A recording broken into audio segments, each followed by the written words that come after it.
Hey everyone, welcome back. Today I'll show you how to clear Facebook cache on both iPhone and Android devices. For iPhone users, start by opening your Settings app. Tap on General, then select iPhone Storage. Scroll down until you find the Facebook app and tap on it. Now tap Offload App and confirm by tapping it again. This will clear the cache while keeping your data.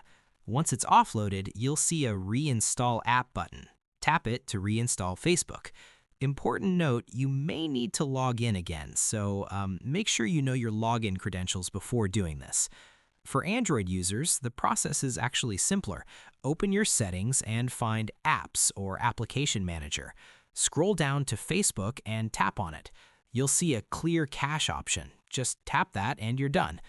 No need to reinstall anything on Android.